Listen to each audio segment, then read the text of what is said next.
I'll start my speech in three, two, one.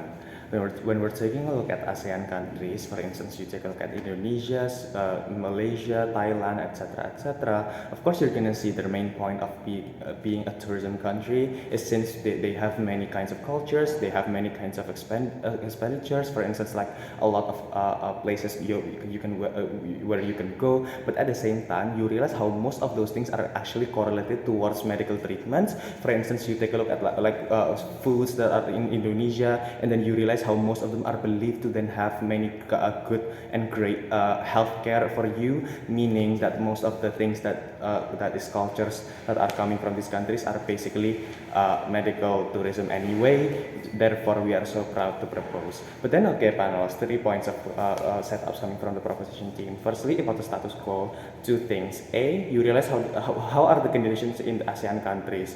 Firstly, they have very different characterizations to one another, ranging from thousands of islands and miles of dense forests, meaning that they are still heavily conservative with those things, simply because they have, and those cultures have been their main point of their main focus on production and trying to keep those things alive. For instance, you look at Indonesia, they have a lot of study, and then people teach you in schools that you need to keep your cultures alive, but meaning that basically everyone is doctrinized and taught to be doing those things. But then secondly, you realize how each country have their own specialty, ranging from foods, medications, and traditions, meaning that medical tourism has always been a thing. For instance, people come to Indonesia to eat exotic foods, and then you look at cultures, but at the same time, look at how people believe they give health benefits for you, and some actually do, meaning medical tourism has always been a thing. Therefore, it is a fiat underside proposition to be those things, right? But then secondly, you realize how why does medical tourism is much better compared to other kinds of tourism. Three things. A, you realize how other tourism at the end of the day lead towards medical tourism. Yes, we believe that there are many kinds of tourism. For instance, like the cultures that need you to be like massaged to do things, but at the end of the day, those kind of things are basically going towards medical tourism anyway. And then you look at like how people create cultures to then be able to visually great, but then you realize how those things are also meant to be enjoyed, and those things are also meaningful towards other people. Therefore, at the end of the day, the benefits for you as a tourist is still going to be there in those kinds of health contents, right? But then secondly, you realize how other tourisms are more likely to have bigger risk. For instance, you look at Mount Rinjani and a foreigner fell in it, then it creates many controversies. For instance, like the SAR team, who are said to be slow even though they've tried their best, but it's just because of the harsh conditions, meaning that it's going to put a bad thing and a bad name in Indonesia's reputation. Therefore, this is very bad. But then why is it actually bad? Two things. A, the name of a country or the reputation of a country is quite important, especially for tourists. Of course, people are going to look up a place before they actually go to them. For instance, I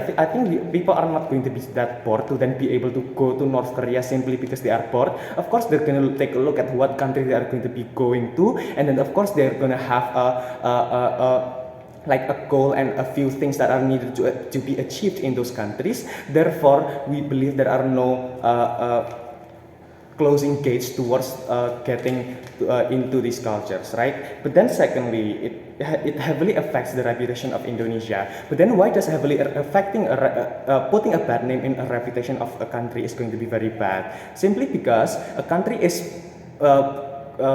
giving many things, right? But then you realize how tourism has always been a thing that is quite important for other countries. Even in USA, who are the superpower of this world, is still going to be heavily affected if the tourism is very bad, right? Meaning that people are actually meaning that the government is still going to be trying to create better reputation in their country. Therefore, it's very exclusive. But then thirdly, you realize how medical conditions of other countries are mostly bad. For instance, you look at the USA, they have very very bad medical healthcare, but then you look at Indonesia, you still have BPJS even if you are from the middle to lower class of economical class of society. But then secondly, what are the interests of ASEAN countries? Two things. A, they want progress, especially from tourism, simply because tourism is actually like a very good and a very viable solution towards like economical healthcare. Therefore, it's very good. Therefore, it's gonna be very great for you to then be able to reach those things, right? But then secondly, they have